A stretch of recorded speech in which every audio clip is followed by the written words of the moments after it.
What is up? Welcome back to another episode of First to the Floor. We are joined by a very special guest as we try and wrap our head around the NBA draft amidst the champagne and beer over the past couple of weeks. Ben Pfeifer, how are you doing, my friend?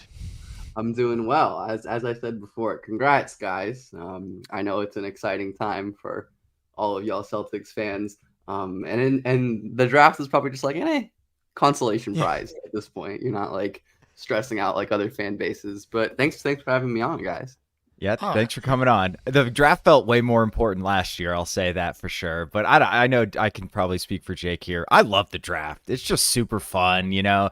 I always convince myself anyone the Celtics draft is going to be a multi-time All-Star. So I'm totally looking forward to it. I mean, they've got a pretty decent record, so like it's not the worst idea ever. Yeah. Well, yeah, I think that's like kind of the biggest question for Brad Stevens left is like he's the GOAT. The only thing we're not 100% sure he can do yet is draft, because like the only draft pick he really made so far is Jordan Walsh. So the jury's kind of out so far. Far too early on that one. Yeah. I guess I'll ask you on that, dude. What were your Jordan Walsh thoughts prior to the draft, if you have them? I was a big fan of Jordan Walsh. I liked that pick a lot.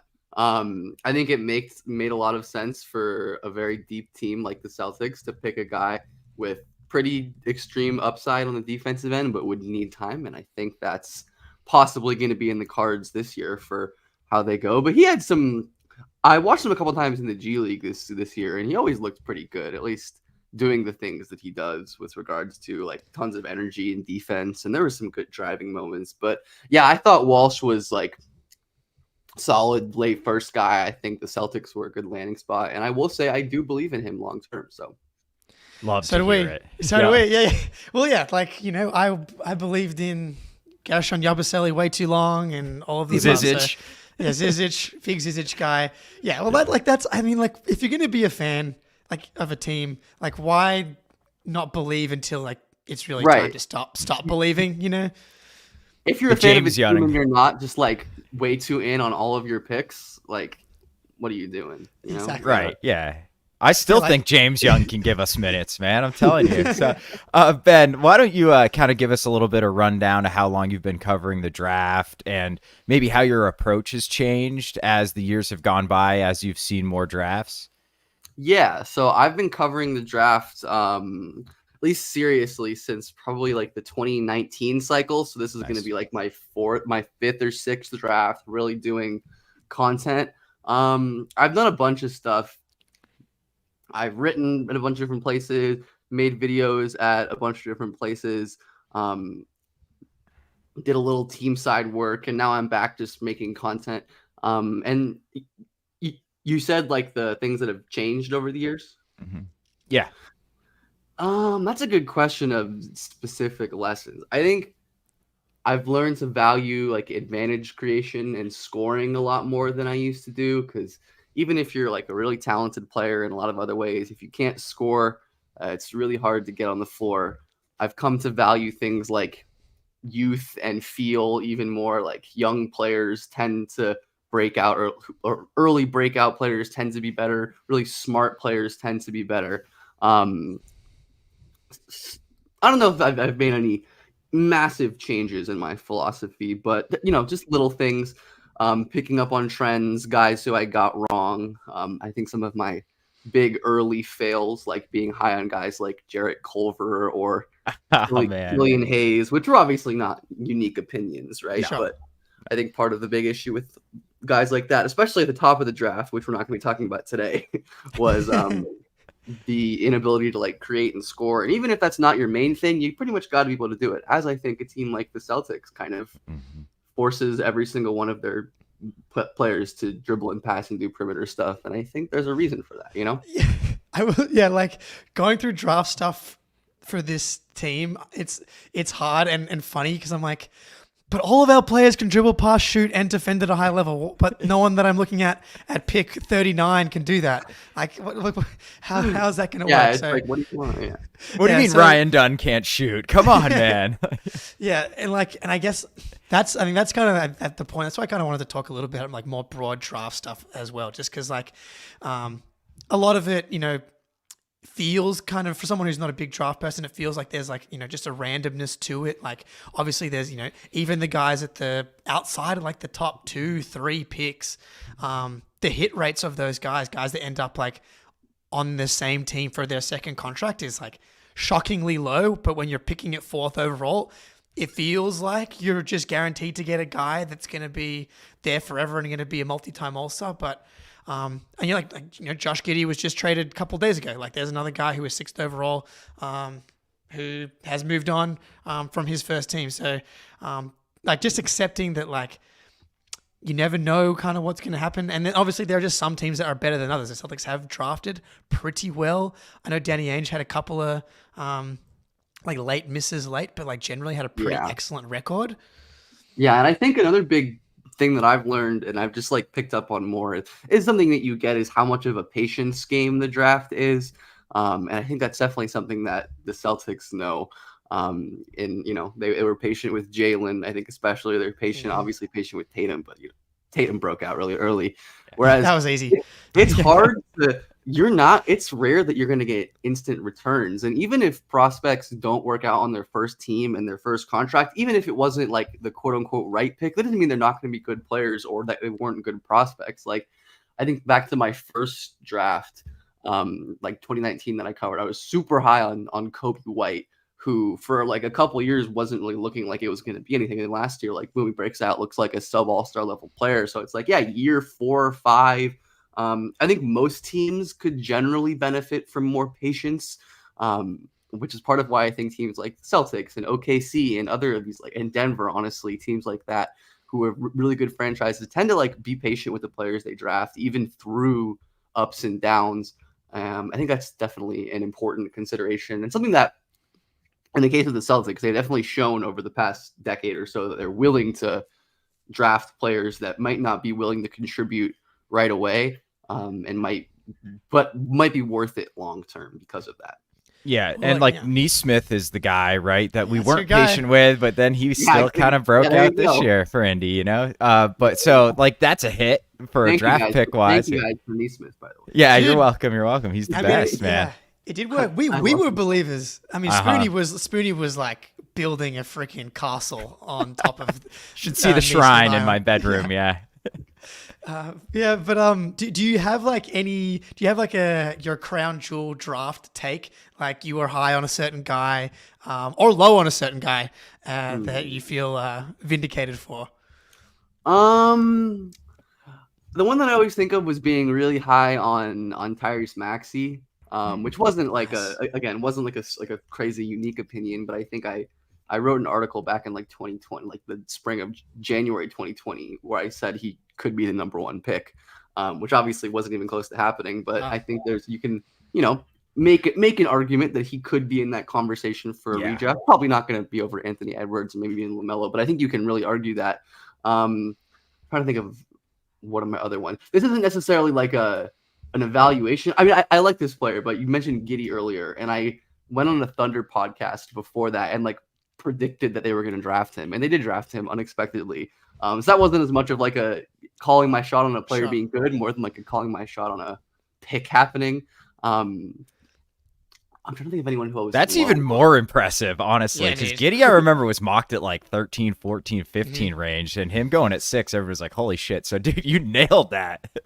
I'm trying to think of anyone who I was like low on that didn't hit. I mean, like I'm thinking of all like a lot of like quote unquote draft Twitter ones. Like I was pretty low on Wiseman, who didn't. I was going to ask about Wiseman because that seems to be like actually that's a question that I want to ask you. So like draft Twitter, quote unquote, like how do like you'll hear some people on national pods and be like, people on Twitter think they're so smart, like they could, like the GMs in the NBA are so good and stuff like that. And I'm like, I don't know, man. I feel like I could be the GM of the Nets and do as good of a job. And so when you look to talk about like drafting capabilities of teams, like the Suns have been like pretty. They've been rumored to not even have a drafting department. Right. Like they've literally been outward about not caring about the draft. And I don't think it's like we're smarter than like GMs, like people on Twitter. But like a lot of people have been hired to front offices, like, and have worked in front offices. A lot of my friends, myself included, at times. And like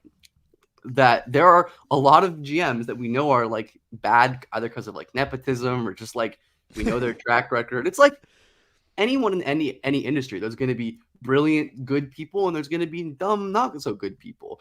And I think it's that way in the NBA as well. There's plenty of brilliant scouts, right, that are like the ones in the good front offices. Plenty of ones that don't really know much. And I also think another thing that I always think about is we have the privilege of not having any other considerations to draft with, right? Because when I'm thinking about prospects, the lens that I and most people, I guess, on the internet view it through is how can we make decisions that move the needle closer to a championship? Whereas there are other goals that franchises have and GMs have and owners have, whether it's like reaching a certain level of wins or making the playoffs or selling tickets or building this kind of roster, right? It's not always about like they take this player because their scouts think that he's the best, where it's like maybe the Warriors take James Wiseman at 2 because he was really good at dinner. Like, no offense to him or anything, right? But like, that's great dinner, great hang, James Wiseman. I mean, and like, there's validity to that, Sure, like,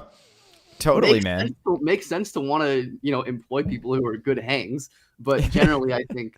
Yeah, it's not like I know there's plenty of players like quote unquote draft Twitter liked and missed on and didn't like, but I think people on the internet, draft Twitter is not a monolith. There are a lot of people with different. I think especially this year more than ever, maybe like opinions are just all over the place. But I do think it's like there's a lot of smart people who do a lot of really good work on here, and there are some And there are some people who have really good takes and know what they're talking about, and people who don't. Just like in any field or interest or whatever. So, I'm very familiar with being one of those people who doesn't know what he's talking about, but still talks about it anyway. I was super low on Davion Mitchell and Book Knight, which looks good at the moment. Home runs right there. Home runs. Book Knight, dude. Yeah, I was too high. That one. I was too low on Scotty Barnes. I liked him, but I didn't like him as much as I should have. He just signed his Supermax? Yeah, he did just sign his rookie max. Yeah. Good for him, man. Rookie extension. Yeah. Good for him. I mean, he's a stud. He's going to be incredible for the Raptors. Like, great player. All right, so I think we might as well turn to this 2024 draft. You mentioned it there that there's a lot of differing opinions. To me, as a dude, and a lot of our fans, a lot of them are not draft experts, so they're going to be coming off a championship. It's a quick turnaround to get to the draft. This one seems all over the damn place. I see people with like guys at number 1, and then somebody else's board has them at 10, and it's like absolutely crazy. So like, if you were trying to summarize this draft, like, what's the elevator pitch for the 2024 NBA draft? And it does not have to be positive.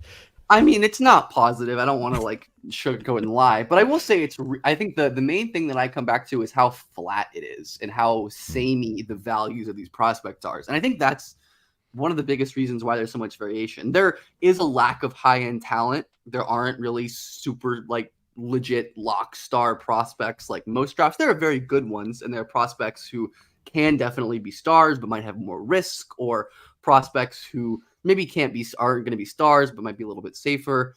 But I think because of like how close in value, like for example, I have like a I think my 8th and 22nd ranked players are in the same tier, right? So it's like even a team could take a guy who I have ranked like 20th in the top 10, and if it's a good fit and makes sense, I'm like, okay, yeah, it's a good pick. Or someone or if someone who I have ranked really highly falls, it's like, okay, yeah, I understand that there wasn't really a spot for them. Obviously, there are some prospects who I'm like bullish on or not high on that I think regardless should go high or shouldn't go high. But I think just because of how close and narrow the ranges are and how like close everyone is in talent level, there aren't like huge gaps, and there isn't a ton of depth really either. At least to me, I think it falls off. I mean, most drafts fall off in the second round, but I think this one might fall off a little bit earlier than most drafts. But I think part of that is not just, I mean, it is this draft being weak, but it's also just how NIL and the COVID years have impacted the decision making of prospects on like the fringe in terms of staying or going. A lot of them will take the certainty and the money that comes with NIL versus taking their chances in the second round pick or two-way market. So that's my general thoughts on the draft. Definitely not strong. I Sure. think the general narrative about it being weak is accurate, I would say, and I think the general flatness is gonna lead into like a lot of craziness on draft night, which I'm very excited about. Oh yeah. Yeah, hell yeah. I mean, like it's kind of good for the Celtics in that way. It's like, okay, well, Oh yeah, I someone think might so. fall down, or it's just like, we have this similar opportunity to draft similar type players. It might just be as simple as waiting and see who falls to them, like Yeah. betting that someone they like or have as a first rounder is going to fall to them. It's like, yeah, we'll just wait and see who falls. Yeah. So on the Celtics, so we have the 30th overall pick, and then we have the 54th pick from the Mavs, ironically. So a lot of people think that we're going to trade down to avoid having to pay like the guaranteed salary, considering we're over the apron and stuff like that. Yeah. Because everybody thinks that, I'm just like, I wonder if Brad just like, and because of the type of draft it is, like, it sounds like people want to be moving down. Is it going to be easy to move up? Who knows? I'm not confident that's going to happen, but I'm not ruling it out. Spoonie, I don't know. You're there as well. Like if you had to guess, keep the pick, move up, move down. What are you thinking? Yeah, I'm not sure how much more guaranteed money like a late first is than a top of the second. Obviously, a second you don't have to give them any guaranteed money, so there's more flexibility there. But I think that's a great point, Jake, about like if it's a flat draft, people are going to want to fall back in the draft and pick up future assets. And like if everybody's trying to do that, like that's going to be more expensive, or you might get like, yeah, here's a top 45 protected second in the 2029 draft. And it's like, well, is that worth moving down 4 or 5 spots? Maybe not. So I was pretty confident they were going to move down a couple days ago, but the more I think about it, I think Brad's just going to stay put and just take the pick at 30. Because look, you're only on the hook for 2 years anyway, right? You can just decline that 3rd-year option if you want to get a look at that guy. But if there's an opportunity to move down that makes sense, he probably will. I don't think it'll be anything like last year where it was like 15 trade backs. Dude. But yeah, that's where I'm at. I think if I had to guess, it would be just stay put. I think that probably is right, honestly. I could definitely see them trading down or maybe even out. They don't have any good offers in the second round picks. Like, we'll just take future picks or cash or whatever considerations, and we don't like anyone. So I think either they trade out or they just stay and pick someone, which is, I think, maybe the most likely is just they stick it and take someone at 30. Let's hope they just stay at 30, just purely for the fact that because the draft is 2 days, and that means that right, they're going to do it that happens. They're going to do it for the content creators. Yeah, please. That's right. We're going to be freaking streaming this draft, and we're going to be waiting for pick 30, and he's going to trade back, and then that's kept me up late last year, Brad. Yeah. I know. All right, so Ben, if you're the Celtics, what type of player is at the are you targeting like Celtics needs? What are you thinking from a Celtics perspective? The Celtics obviously have the luxury of going in basically any direction they want because of their roster. If I were them, I would probably be targeting one because of the way the draft is going to go. I think there's going to be some higher upside projecty types, which, considering the Celtics have basically their whole rotation locked, like it looks like they're going to give Derek an extension. They could extend Hauser. Like they have Tillman's bird rights. They have most of their rotation under team control for at least the next year or two. So they don't really have to worry about drafting like a super ready team, which is a unique situation, I think, for contenders to be, because usually you see contenders at the back end of the draft where it's like, okay, we're going to draft an old guy who can play. But the Celtics, like, I don't really know if anybody on the board would really play who they drafted. Like maybe if they found someone in like a really specific role that they could use, like I'm sure, I wouldn't put it past Missoula and Brad and whatever to figure something out, but it's probably most likely that whoever they draft is not playing this year, maybe even next year. So why not then draft someone with some upside, with some potential? And I think that's kind of what they've been doing recently anyway. And like not only with like Walsh, but like a lot of the guys they acquired in the past, like Davison and like Yam Madar, I think over the past couple of years. You're locked in, dude. There you go. Yeah, Begarin. Well, that's yeah, exactly. Begarin. Like that's exactly who I would like. Those are the types that I would probably want to target. And the main names that I think of in that range are Pacome Dadia, I think, or Pacome Dadia, who is a couple people in the a couple in the chat here. French wing. him and Nikola Duricic, and then Ulrich Chomchi, I think are the three like main like upside swings in that range that I really like, who maybe they don't become anything really, but I think the consequences for missing out on this pick are pretty low. So like Dadia or Chomche or any of these guys, I think. Hi, meme. Daddy, yeah, good meme potential from Zach in the chat there. Yeah, I mean, Spoony, like, this is how I think of it. Ben, you're right. Like, the core is locked. Like, not only, like, the core, but the whole rotation. I think the question that they're going to, like, that we don't 100% know is, like, what are they going to do with Cornet and Tillman? It's like, because, like, if they know they're going to, like, just re-sign those guys, then it's, like, 100%, like, take high upside guys. But it's like, are we going to lose Tillman and Cornet? Because I think it's become clear to me, like Jalen, Jason, Derek, Drew, they're locked in. So basically, you just need big man stable. And that was like what this year. It's like, okay, KP gave us 5 playoff games. Horford's there. Luke Cornett gave us 1 big win in Cleveland. Tillman gave us a big game 3 in Dallas. Like, can we just get enough guys that can do something that can help us grab a win or 2 in the playoffs? Yeah, so for me, it's a shame the draft is before Sam Hauser's option deadline. I mean, obviously, worst case scenario, we just pick it up and he's here for 1 more year.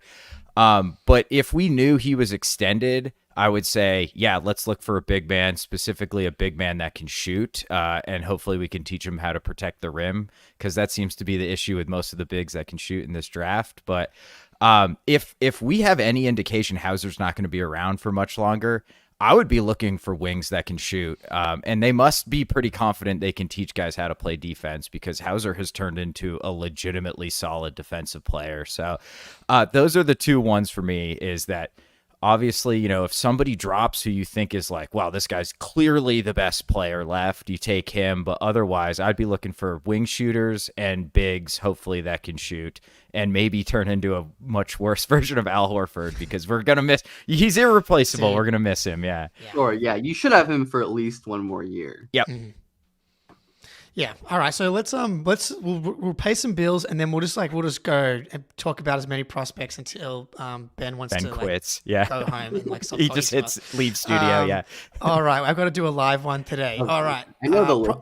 Yeah, you got the list. Prize Picks is America's #1 daily fantasy sports app with over 5 million active members. Prize Picks is the easiest and most exciting way to play daily fantasy sports. Unlike other apps on Prize Picks, it's just you against the numbers. All you do is pick more or less on 2 to 6 player stat projections. You can now win up to 100 times your money on Prize Picks with as little as 4 correct picks. You can turn $10 into $1,000. With the finals over, the hoops action doesn't stop on Prize Picks. Women's basketball is just heating up with stars like Caitlin Clark and Angel Reese looking to make names for themselves alongside greats like Brianna Stewart and Aja Wilson. You can win up to 100 times your cash watching them ball out. As I've been saying, we couldn't quite bet more on Peyton Pritchard buzzer beaters, but Derek White blocks more was a lock on most nights. I made $10 on my first deposit and received a $10 bonus. If you have the skills, you can play for a shot at turning your $10 into $1,000. Download the Prize Picks app today and use code CLNS for a first deposit match up to $100. That's code CLNS on Prize Picks for a deposit match up to $100. Pick more, pick less. It's that easy. Whew. All right. Okay. So Ben, maybe this who's do you have a dream pick for the Boston Celtics? I guess 29. I've got one. Based off a video of yours that I watched in my 24 hours of cramming. Who do they make videos on? You made videos on a lot of guys. Yeah. I was going to try to... Yeah, I mean, I don't... Yeah, I think I'll say probably Dadia would be my main want for them. But I think, like I said, those and Dadia obviously has the advantage of being a possible stash option if he's willing to stay overseas. Obviously, not every player is willing to do that, and that might impact the Celtics' willingness to draft them. But those are advantages for, I think, Dadia and Duricic and what other international. There's a lot of good international prospects towards the top, but in the second round, there aren't really a ton of notable international guys. But I think Dadia being just a really toolsy shooting wing who has a lot of room to grow, but you put him in an infrastructure like the Celtics, I think that's a great place for him to thrive. He's going to be he's still going to be 18 on draft night. He's a 6'9" wing who shot almost 40% from three on catch and shoot threes.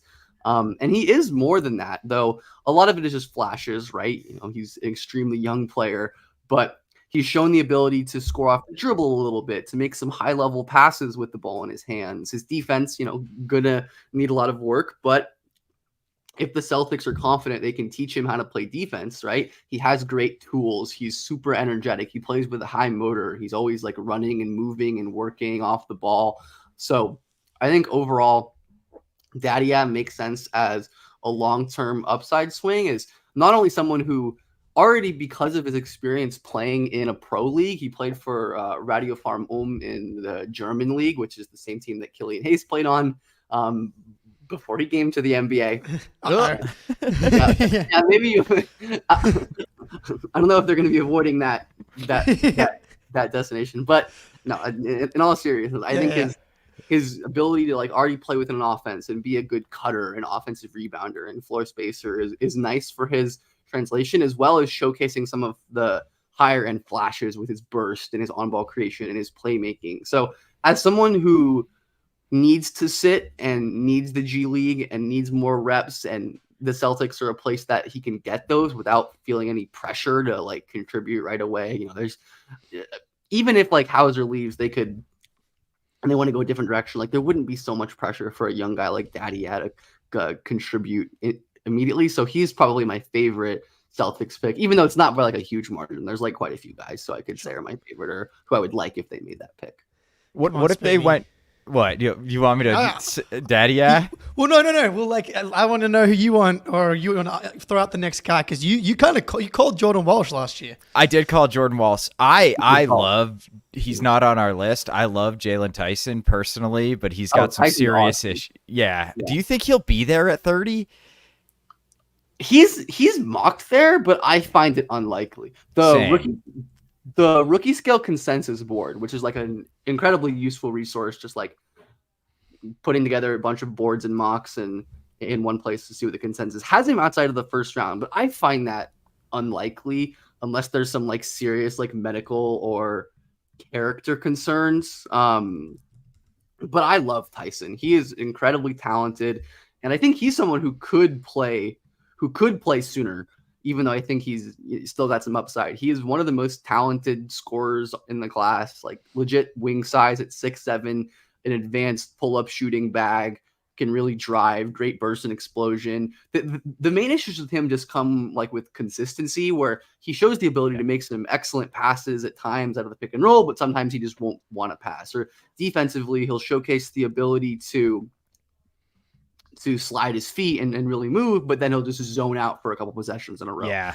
Part of that, I think, is just because he was asked to carry Cal's offense. He had like a 30 usage last year. And something I think about with a lot of these guys who project to be role players is that they are never going to be featured as heavily in an offense as they were in college, right? Like there is a 99% chance that Jalen Tyson is never going to be the offensive centerpiece of his team. So hopefully in that case, there's more energy and focus to expend on the defensive end.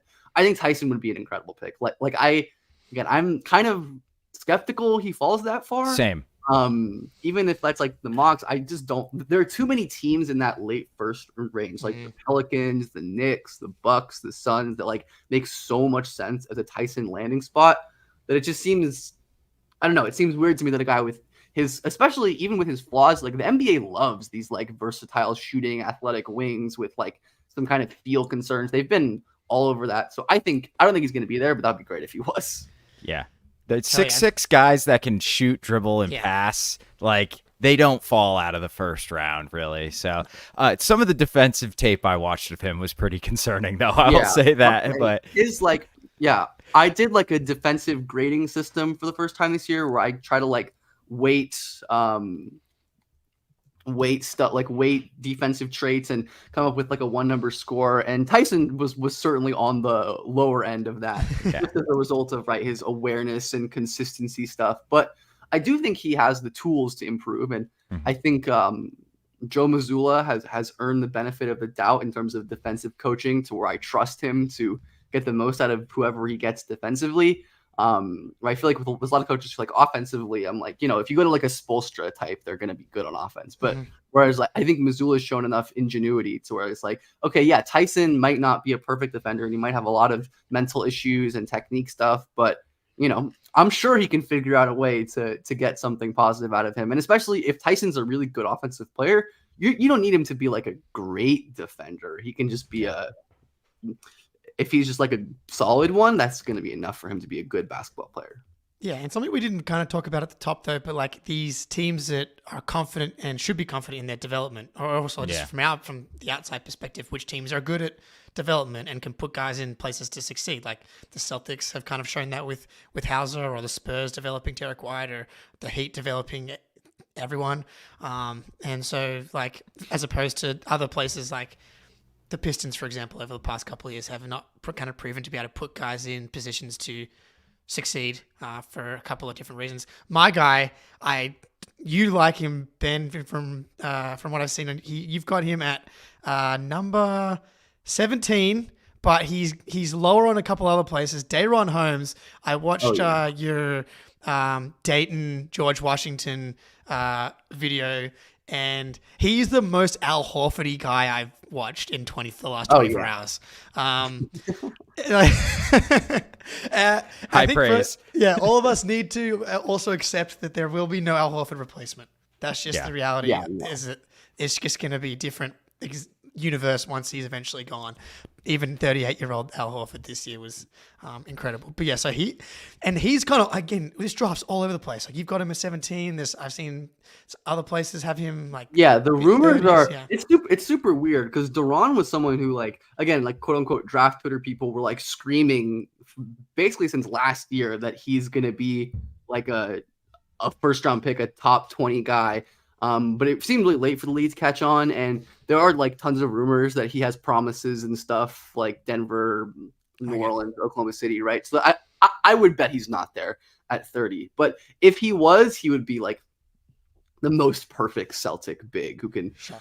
I mean, his whole like unique thing is he's an incredible dribbler for a big, not just someone who's like not someone who's just like putting the ball on the floor in transition, but is legit. Like running pick and rolls as the handler, doing dribble handoff stuff, making guys miss with his handle, and that combined with his solid shooting and passing and scoring on the interior and defense. Like, oh my God, he would be so perfect in Boston, but I would wager that that's not going to happen. Go ahead, Sweeney. Oh, I was going to say, do you buy the shooting improvement? Because he had a huge jump, I believe, this year in shooting. But I mean, his stroke looks good, especially for like a pretty thick 6'9" guy. Yeah, his shot is definitely an interesting thing. I like the steady improvement year over year. This was obviously the first year he took any sort of volume of threes, but he's always been a really good like mid-range post mid jumper scorer, which is a nice indicator. His free throw percentage, while still not great, has gotten better every single year, and the fact that he takes so many free throws makes it harder to sustain a high percentage as well. I don't think he's going to be like an elite, like what if he shoot 38.6% this year? That's probably lofty for projecting his NBA percentage. But Holmes is the kind of guy who, especially because of how good of a dribbler he is, all he really needs is for defenses to close out to him. So as long as he can get to like 34, 35% on decent volume, I think that's going to be enough. And I think while it's not guaranteed, that's definitely an achievable realm. Like it would not shock me one bit if he was a shooter that defenses couldn't totally ignore. All right. Well, that's a pipe dream. And Khalil Ware as well. Like, there's no way a guy that not happening. Yeah. Not happening. Like, so a guy that's been quite. Firstly, shout out the First of Four Discord for helping us, or me in particular. Shout out Discord. Me too. The Archangel put together a big list for me to kind of go from and go from there. So a guy that's been kind of polarizing in the Discord and in the chat just now, Bobby Clintman. Am I saying that right? Did I get that right? I believe so. Yes, he, NBL, after my own heart, in Australia. So, but like 6'9" wing, ball skills, moves pretty well for a guy like that tall, 20 years old. He strikes me as a guy. It's like how bad does he have to be to not work in the NBA? Like 6'9" and can looks pretty good with the ball in his hands in the short amount of stuff that I watched. Yeah, I'm definitely pretty low on Bobby Klintman and have Okay. been for quite some time. I agree that he looks the part, right? Like Yeah. I think that's but when that's the appeal, it's like, oh, he looks the part. He looks like he should be a guy. I worry about that, right? When you like dig into like the nuts and bolts of his game on both ends, what is there to like? He's like you said, 6'9", and a fluid mover. I think those are the kind of most important things that Bobby has, and I'm a huge proponent of like movement skills being really important and a predictor of future upside. Guys who can just like move really differently, have access to a bunch of different things that like other players don't have on both ends, but Bobby Klintman, to me, I think he falls in the same bucket of like Dadiet, Chomchik, Kaichon George, all these guys who are like big projects. But I think Klintman's upside probably just isn't as high as those other guys. So as a lower upside project, which kind of worries me, right? Because most of these guys who end up hitting, who are really good, like energy guy, really good tools guys, have some kind of standout trait. Whereas Klintman, like he's like an okay spot up shooter. He shot like 36% on catch and shoot threes, like on a like okay volume, solid, but can't really do much else. Defensively at this point is just totally a mess, which it isn't so uncommon for young players, especially playing in a pro league, right? The NBL is might not have like the kind of like athletes and raw talents, but it's a super physical league, really like well coached league, and at least from what I've seen in my years watching the NBL over the last couple of years. But yeah, I think just as a guy who to me is like a project wing without a ton of upside, there isn't really any special traits to bank on, because I think he kind of to me is like I think the NBA has become better at this, where in the past they would kind of take a quote unquote James Youngsy type guys who are just like these athletic wings who look the part, and we'll figure it out from there. When I think most people are kind of realizing like these guys have to be good at something or have to have some foreseeable pathway. And if Klintman is like a very legit shooter, I think he could be, a decent rotation player. Maybe if like he ends up getting really good defending the ball, his off-ball defense is a big worry to me. But like, he is like we said, he's a fluid mover. He's pretty strong for his age. So maybe there's something there. But I would probably just go in a lot of different directions. Not as much as like I think he can't be an NBA player. I think it's possible. Just that there are a lot of other bets I'd rather take. But he definitely is polarizing. If in part just because of his like low playing time, right? Like in playing in the NBL, and I think the NBL is always fun. And there's a couple other NBL prospects in this draft too, aside from Sarr, obviously. Yes. Yeah, he's probably not falling. Probably not. Unlikely. I'll bet that's not going to happen. Yeah. I don't know a ton about Klintman. It sounds like if he puts it together defensively, which, yeah, you're right. Like, what is he, 18, 19? He's got the physical attributes. Like, if he figures it out defensively, and the shot. Actually, he is already 21. He's older than I thought. Oh, is he really? Okay. Yeah. Wow. That's also another. He's washed. Yeah. See ya, Bobby. That's also another point.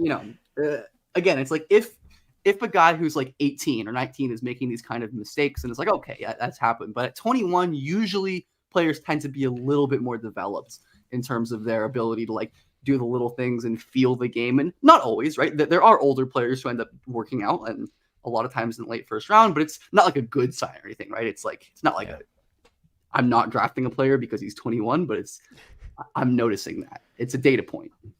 Yeah, for sure. So in our quest to replace Al Horford, right, we got Deron Holmes. The other guy I've been looking at, and I hate him. He's despicable even.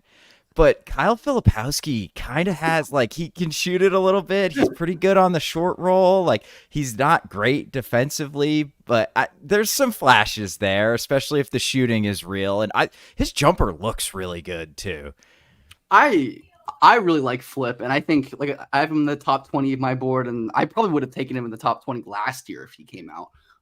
He's just been a very good basketball player for a long time. Not like the most exciting, flashiest player, but he is a legit 7-footer without shoes who can dribble and pass as well as any big in this draft. And I think in the upper level of bigs in the NBA. Obviously, there's the Duke thing, the annoying stuff.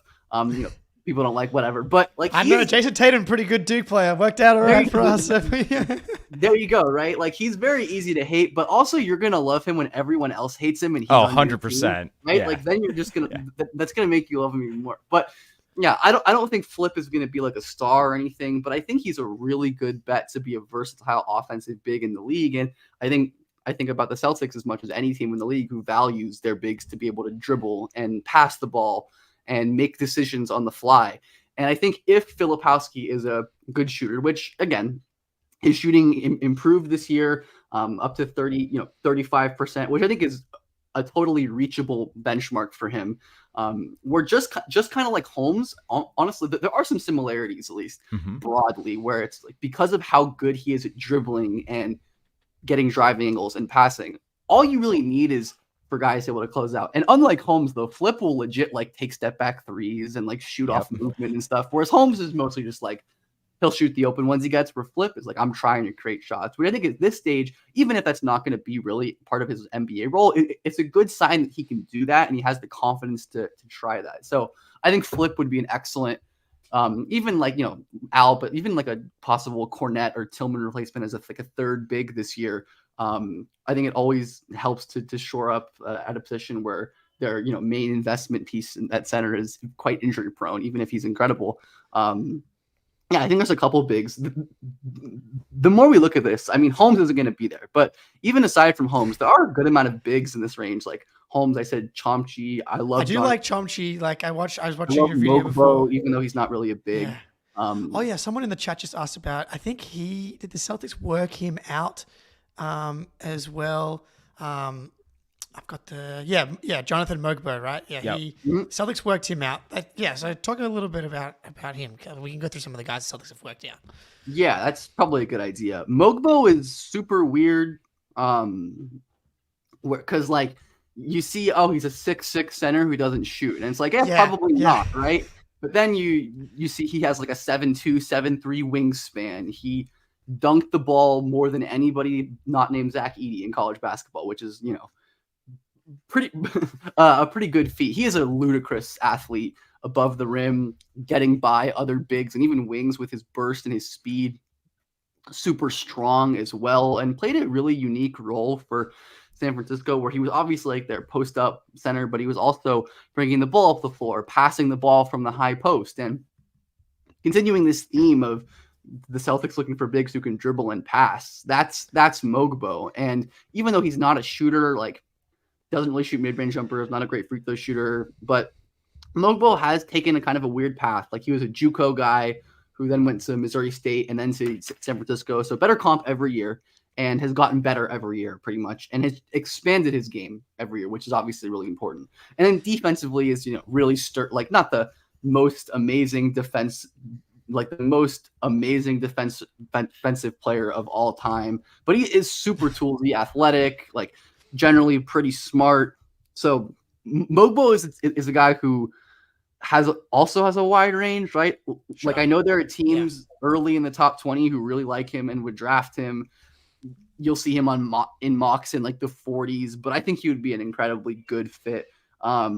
Is a little bit older. He'll be 23, I think, in like December or something. But for a guy who I think could contribute this year in a limited role, would be an excellent pick if they want to go the route of getting a guy who can contribute, but also might have some like weirdo upside just because of his really unique, like statistical profile. He's a smart player. Oftentimes the players who develop into stars unexpectedly and like the, that you get in the second round, like or the late first round, like your Gobert, Siakam, Jokic, Draymond Green, they're all like unique players who it might not be easy to see how they succeed. But yeah, like again, older player, not perfect, clean NBA fit as a center, but really interesting prospect who I am fascinated by and I think would be an excellent fit in Boston.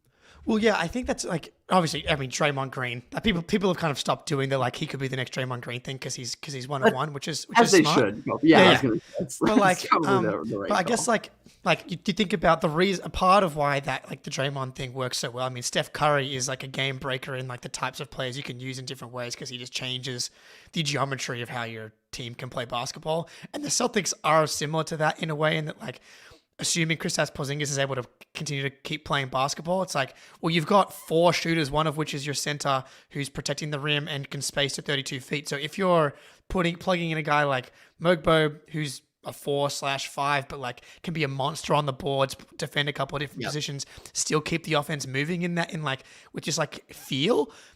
And then you put him into an environment like the Celtics that have creative, creative infrastructure with Missoula and Brad and all these guys. Like, I like kind of swinging on a guy with those types of tools. Yeah, because like Mogbo is, for example, there are some players who, if you draft them or pass on them, like you pretty much know what you're getting. Like a Baylor Shireman, who I do like. He's the kind of player who's like, you know what you're getting with it. Or even like a player like Dalton Connect, like at the top of the draft, where it's like older wing shooter.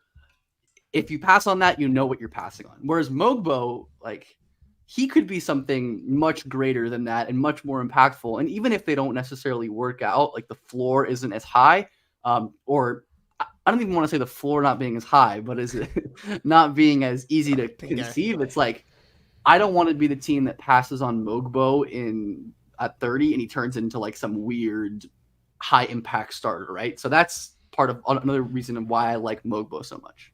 It seems like the floor to me is almost like how the Celtics have been using Luke Cornett. Obviously, they accomplish the goals in different ways, but like he's a heady passer. He's really good in the handoff game. He's awesome on the offensive glass, and he's a solid defensive player. It seems like he could be that kind of guy.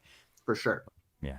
Go ahead. Go ahead. You got next. All right. So I feel like we have to talk about this guy. I don't love him, but I think the fan base really, really likes Ryan Dunn. I think offensively he's not great, but also, man, Tony Bennett, Virginia, like they run a weird system.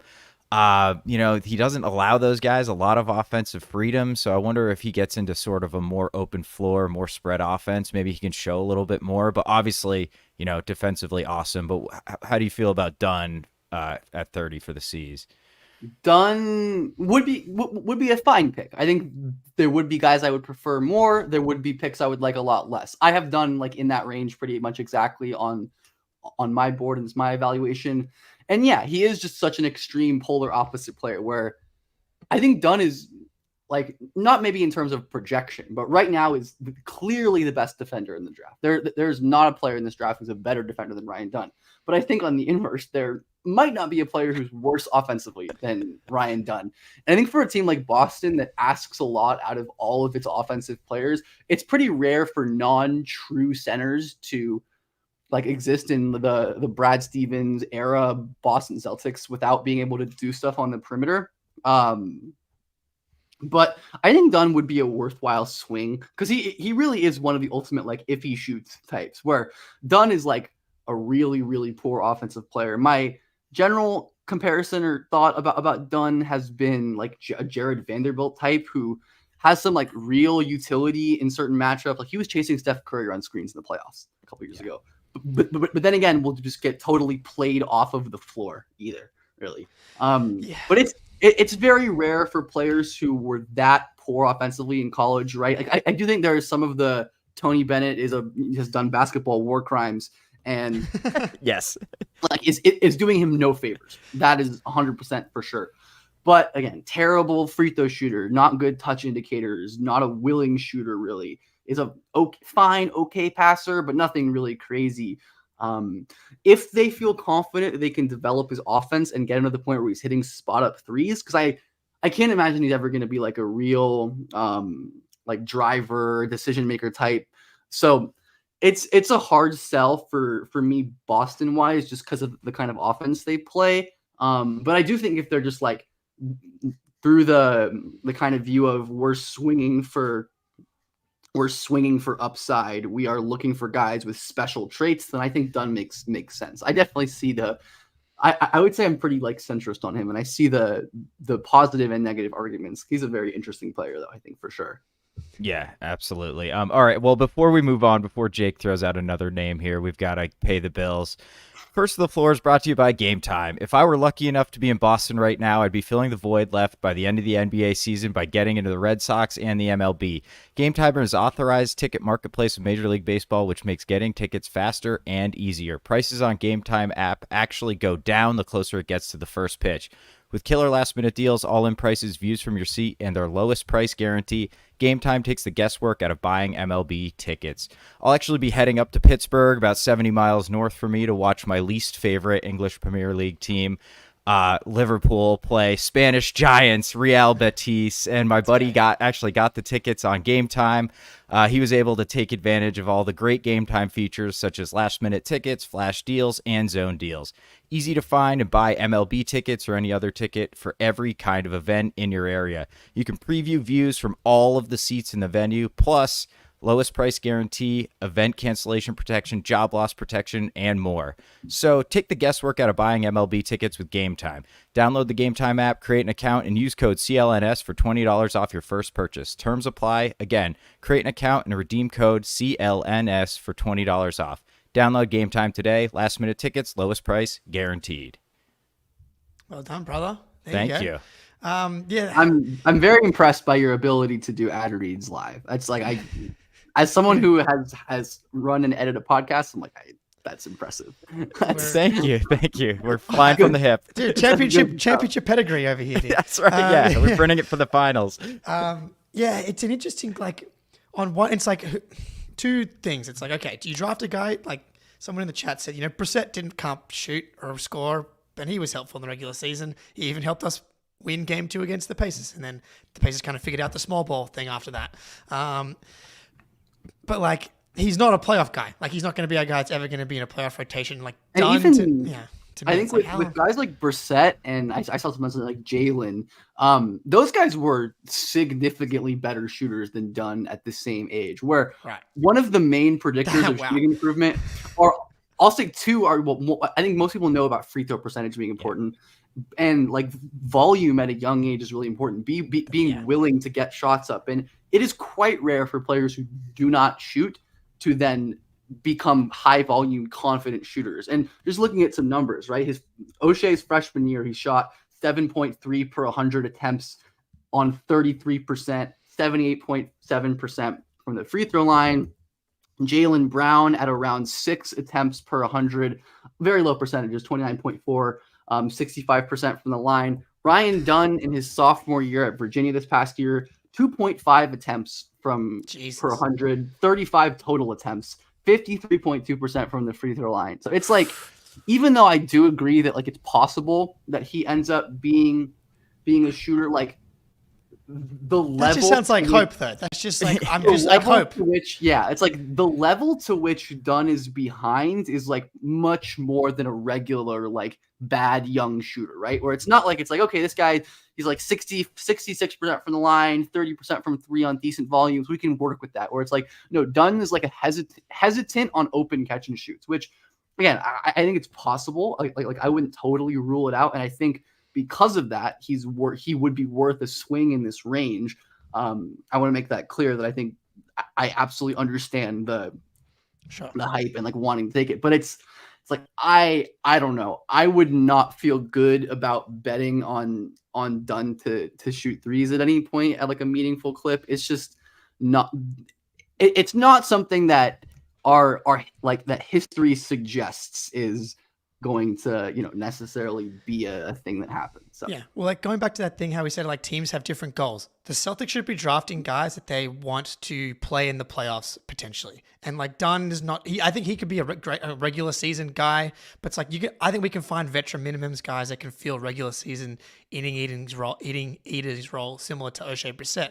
Whereas like this guy that I'm going to bring up now, Terrence Shannon Jr. I really liked his tape too. That guy, is he Jalen Brown light? He gets downhill, attacks the rim. A bullet. He freaking takes some deep threes. Like he's got some confidence. I like his. I like the cut of his jib from the 8-minute highlight reel I watched. Fun to watch in Maine. Yeah, exactly. Yeah, I mean, he's a guy who I think he's probably similar. I see him at a similar value, at least to Dunn, where he doesn't really have any like special traits. Whereas Dunn, it's like has this genuine like game changing ability to where if he can improve other things, it's like, okay, this guy is going to be a legit impact player. Whereas Shannon, it's like solid in a lot of areas. Like it's like good open floor athlete, like really quick, has improved a ton as a shooter over the last couple of years, right?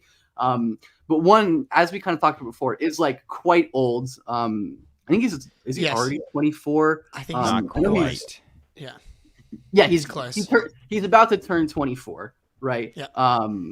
Whereas, like that's again possibly an indication that there isn't a ton of growing left. There definitely will be. 24 is not people's primes, but it is nearing that level. Where I think Shannon is kind of, this again comes down to the thing where it's like, if the Celtics think they're going to have a hole on the wing this season, then it makes sense to draft a player like Shannon, who isn't probably going to be a star ever, but might have the ability to come in, hit a couple threes, attack a closeout, play some solid defense. But if the Celtics are like, we don't have a spot for that, it's probably not worth waiting till he's like 27 to find out versus drafting a guy where it's like, would you rather have 27-year-old Terrence Shannon or like 21-year-old like Daddy or Kaishan George or Chomchi or something like that? So I think picking Shannon would, again, just like depends on what you're looking for and what your priorities are, where it's like, if they want to, I mean, he's not a house replacement just because they're like very different players. Sure. Like if they want a guy who can play on the wing sooner than later, then yeah, I think it makes a lot of sense. But if they want to keep with their theme of going for maybe more project-y types who, if one hits, they really hit, then it's probably not the right option. But like I said, depends on your priorities. I think Terrence Shannon is just like really fun player to watch, dude. He's a wild card, man. But I wouldn't hate him at 30. I think it would, if the shooting is real. That's doing what one last mock draft for work, and I did actually give them Shannon at 30. Okay, all right, nice. Let's go. I just think it would make sense as like we're not sure about our depth next year. We'll just get a guy who we know is going to play. I do think his improvement over the years is also very notable, like since his days at Texas Tech, where he was really just like a super shaky shooter, like not a super confident offensive player, versus where he's come to at Illinois now. And yeah, I think it would, again, like kind of like like a Dunn or like some of these players. There might be players who I would prefer, or I think might be a little better fits, but it's not a pick that would make me scratch my head or really like I would yell at it all. Yeah, let me ask you this. Do you think Shannon's offense is better than O'Shea Brissett's right now? And that's an impossible question to answer, I know, so you can dodge it if you want. It's crazy. Yeah, Probably. Dodge it. Probably. Yeah. Probably. I mean, that bar is pretty damn low, right? Yeah, right. Exactly. Yeah. And he played for us is kind of what I'm getting at. Yeah. He got 600 I think he can minutes. definitely be a regular season minute eater for sure. Yeah. Like that's definitely, and at the 30th pick, maybe that's what you're getting, right? You're like, okay, we just, we don't see a guy who we think is going to be a real playoff contributor. Let's get someone who we know we can rely on to keep the ship afloat when, if Tatum or Brown has some injury or, we're resting them or whatever. Should we throw out a few? I know we're running low on time here. I don't know if you want to wrap up, but a couple names at 54, really quick. I've got time for a couple. Okay. Bit of rapid fire. Cool, there we go. This is my guy. I'm not sure if he's going to drop to 54. Justin Edwards from Kentucky. That lefty stroke, man. I can't get it out of my head. It's so smooth. He's generally projected higher than that. But is he? Damn. But anyway, all right. Jake, who you got? Well, they worked him out. But Spoon, you go ahead. Like I feel like you like kind of have your head around college basketball a bit more than me. Like I've just crammed for this test today. So like I feel like if you've got some guys, go ahead. Antonio Reeves. Hey, he can shoot, when you're at 54, like, do you think there's any chance? I mean, I see him mocked pretty late or undrafted even. I mean, do you think there's any chance they target him that deep in the draft? I think he could totally be there. And I think, Reeves would be a really solid pick there. He, like you said, is an incredible shooter. Not like the biggest guy and most athletic, but someone who can come off screens, hit some shots, make some basic passes, hopefully play some solid defense. Totally a bench swing that I would like. And Edwards, even though like I said, I don't think he's going to be there. And I'm definitely a little lower on him, but I think 59 would be a good spot for him because he is, he's fairly built. He has a nice catch and shoot jumper, solid on ball defender, is like a little bit older and lacking in like this skill in field departments, but as a second round pick, right? Just talking about more guys who can fill minutes on the wing makes sense as well. I see someone in the chat yelling about Tristan Newton, who I adore. Yeah. Okay. Please. So I would take Tristan in like the top 40 or even higher personally. Like, I think it's absurd that he's being mocked this low as like obviously main reason is probably just being that he's an older guy, has been around a long time, but there are plenty of other old prospects who are getting pretty high looks and is good at basically everything.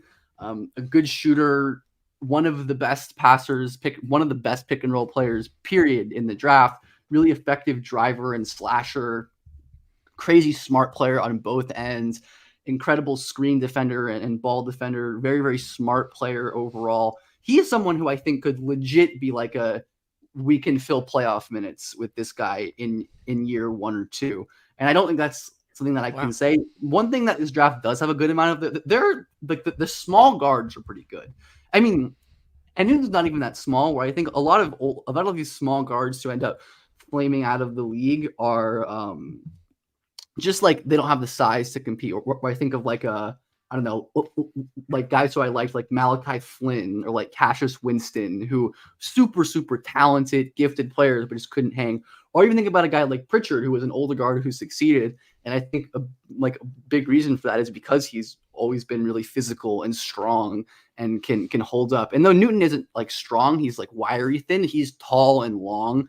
And I think that has a similar effect. So he would for sure be one of my favorite picks at 54, I think. Who else would I like? Harrison Ingram, I know the Celtics worked out, and you made a video for like kind of a point forward type guy, like nice feel, like slow. That was though. like, yeah, I slow. made a Harrison Ingram video like 3 years ago. At least I'm pretty sure that's when I'm like after his freshman year at Stanford, and he has gotten a lot better since then, which is good.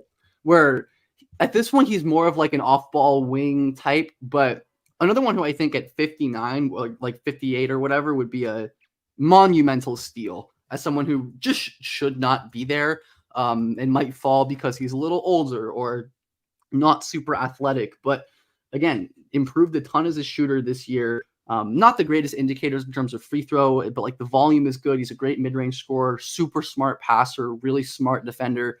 Another player who not only like can fill minutes on the wing, but I think maybe could be a playoff type player because of how smart he is and how skilled he is. And though this is kind of what we talked about with Tyson, but instead of going from college to the pros, it's from one college team to a better college team. It's like at North Carolina, they didn't really need him to ever handle the ball because they had a bunch of other good guards and great players, but those skills don't go away. They just kind of manifest in different ways. So instead of a guy like Harrison Ingram bringing the ball up the floor and running pick and rolls, it's like using his handle to score off of closeouts and second side actions and transition. And I think Ingram feels quite Celtics-y to me because of his versatile offensive skill set.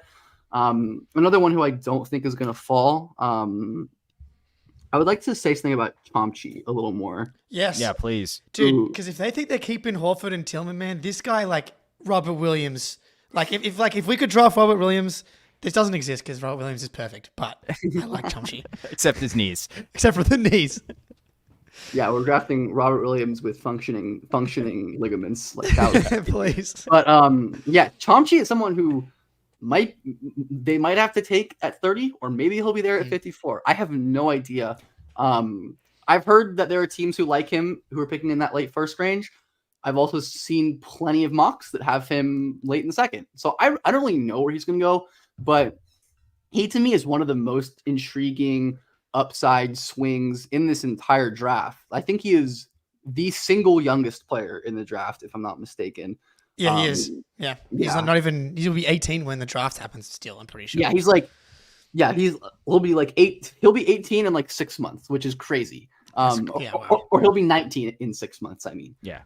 Which is absurd. But barely, like, the deadline to be eligible for the draft, and he is very raw, right? Which comes with the part, but not maybe as much as I would have thought before watching him, where he's a really smart passer. And one of the things that I always like and appreciate about Chomchi is his willingness to try stuff and his kind of like fearlessness. I think the fact that he's so like inexperienced and raw helps that he doesn't know what he's not supposed to do. So he'll take tough jumpers and try to beat guys off the dribble. And oftentimes it's not working or looking good, but the moments where it does, it's like, holy shit, like that is really impressive. And of course, defensively is like the main selling point, where he has some of the best athletic tools in the entire draft. Not just his vertical explosion and like length, but his ability to move side to side, to kind of track back and forth, to like drop back and pick and roll coverages, and to slide on the perimeter. And again, someone who is like a Bruno Caboclo 2 years away from being 2 years away, right? Yeah. But with some of the most intriguing upside in this draft. I think for a team like the Celtics, too, it's like we've been good at developing players. We don't need our guy to play right away. Could be a really intriguing option to where, yeah, we just like let this guy sit in the G League and learn and, you know, hang on Maine for a while until we're ready to end up playing this person if they're able to. And I think he would bring a lot of the same elements that a player like Rob Williams did, that like above the rim finishing, some playmaking, some rim protection. Never really like perfect, but I think for a Celtics team, like, he played goalie too. He did play goalie, which is so crazy, dude. That's a terrifying thought of like a 6'10" guy with like a 7'4" wingspan or whatever. He probably can touch both ends of the goal. Yeah, so awesome. But it's like, again, for a Celtics team who, especially if he's there at 54, right? It's like, we're not going to play anyone who we draft. We might not even play anyone we draft at 30. Might as well take someone who we think could be a legit impact starter down the line. And I think Chomchi is that guy. And he's someone who I didn't really expect to like, to be honest. Like I'm kind of surprised that like he's as interesting as he actually is, because he's not just like a totally raw, clueless player who can't play and doesn't know what he's doing. It's like he has some feel and he has some skills. But I would be totally fine taking him at 30. I don't know if they will, but I think that'd be totally fine pick. Yeah, you'd be bonkers to pass him at 54, I think. Oh, like, sure. The upside is just so crazy. I doubt he falls that far. I mean, even if he's been mocked there, it's one of those guys where it's like, I doubt it. Somebody's going to, take the flyer on him for sure.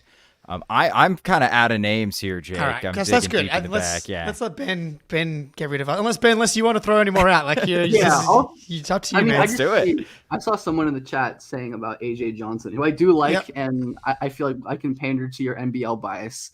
There we go. But Justin Tatum's dad, I think, coached him. So there you go. I think AJ Johnson is the second best NBL prospect in this class, which isn't saying a ton, just because I don't love because you hate Bobby and obviously he's not Saar. So I mean, it's like all the other guys are like Bobby. It's like Trenton Flowers, like Montes the Vicious, like a bunch of fringy guys. But I think AJ of these fringy guys is definitely the most interesting, where he is like a tall point guard with incredible movement skills and has shown the ability to pass the ball out of pick and roll and to honestly defend a little bit above the level that I kind of expected him to. I didn't really love his tape in high school, to be honest. I'm kind of just like, he's someone again who I'm surprised how much I like in terms of like a second round flyer, because he wasn't really that interesting to me as a high school prospect. But in the NBL, he got a lot better, like reading the game out. One of the things that he's really good at that I value is like keeping his dribble alive and keeping his options open, which a lot of young players are afraid to do or can't do. He's like super weak in the frame, needs a lot of work, but right, another like 19-year-old who's super mobile and can get over screens and stuff. Overall. So, and I think it's worth noting, and this is something that's true for Chomchi as well, is both of them played really good in the combine scrimmages, which isn't everything, but I think people are kind of waking up to that it does kind of matter. Like you'll see guys like Jalen Williams, Christian Brown, Andrew Nemhart, who all dominated that setting. And though it's, 1 or 2 games, I think it's an interesting 1 or 2 games because there's no coaching or system or teammates to hide you. It's a bunch of dudes you don't know and have never played with, and a coach you don't know, and whatever plays you don't know. It's like, all right, just go hoop, just go figure it out. And AJ looked great. Chomchi looked great, especially considering the combine scrimmages are generally an older group, right? Mhm. And both of those guys are teenagers. So I think Johnson is like, I wouldn't want him at 30, but Sure. in the second round, I would very much be cool with that. And I think holding Bronny hostage would be funny. Yeah.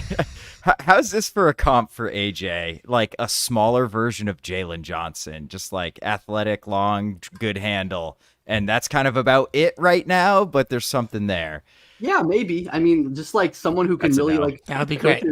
I don't know. I mean, I like, don't mean he's going to be as good. I just mean from like- like a skill. Yeah. I see your vision, right? Just All right, someone thank who, you. like, Yeah, that was very nice. well, I mean, there is a lot of value in players who are tall and can dribble, right? It's like, I don't know what else Yeah. you can do, but that's a super valuable combination of traits and something I think very, very, very worth betting on. I did have a bit where I would like early in the season, every time I did a mock, I would just give the Celtics Bronny because I think it's funny. It is funny. Yeah. Come on down, LeBron. Come get him. Come get him. It's so funny. I really do hope they take him in the second round if he's available. He's so hilarious. I mean, that's a fun little subplot to the draft. It's just It is. the Bronny thing. Like, what's gonna happen? And I think he's pretty solid. Like, it's probably a little better than he's getting credit for, but like, still is like would be objectively hilarious if like the Lakers took him in the first round. Or, if, like, Oh my That God, would be please. awesome. That'd be Yes. so good. I Yeah. love it. right. It's like the biggest like franchise sabotaging move. I know. JJ Redick, he's got his work cut out for him. I don't think he'll Top- oversee that one. I don't know if he'll approve of that one. I think he's probably got too good of a head on his shoulders for that. But that seems like a Darvin Ham type of move, honestly. Yeah. Yeah. Well, hopefully they release a Mind the Game episode breaking down Bronny James's draft tape before I see. I don't know. I see it. He could fit right along. He played the 2, played the 3. That would be awesome. Look, Ben, you've been incredibly generous with your time. Ben Pfeifer on Twitter, on YouTube as well. Just like a variety of really good hoops content. I think the first time I really got turned on to you was after the Tillman trade. I looked up on YouTube. You had a Xavier Tillman is a genius video. That is one of my like most viewed YouTube videos. Yeah. That's because the Celtics fans, baby. There we Right, go. it got no views at the time, and then like once the trade happened, I'm like, oh my god, this video has like 8,000 views. What the hell? And so I'll have to make a video of whoever the Celtics draft and be like, this player is the next superstar. Yes, it'll work. It'll The next absolutely Jalen work. Johnson. Yeah. Yeah. I do adore Xavier Tillman though, and I Yes. also same. just want to express how much I love Jaden Springer, and I hope they pick up. his Okay. team. Ooh, All right. Interesting. All right. Well, that's good because I'm like, is he just not like Ryan Dunn? Yeah, he's guard Ryan Dunn, but like, Yeah. He seems like I a don't good love guy, him in though. that I think he's gonna be good. I love him in that I love him. Like, All right. Yeah. Man. We saved him from the streets of Philadelphia and brought him in, and he's instantly become a champion. So we're happy. Most of y'all can't say that. He's an NBA champion. Like, That's right. Yeah. Champ. But yeah, Ben, Spoonie, it's been a pleasure. Ben, everybody go follow Ben Pfeifer. We'll have all of the details in the description. But yeah, incredible. Just a ball knower. And we need more of those. All right, everyone. Thank you for the chat. Thank you, everybody. Talk soon. Peace. I love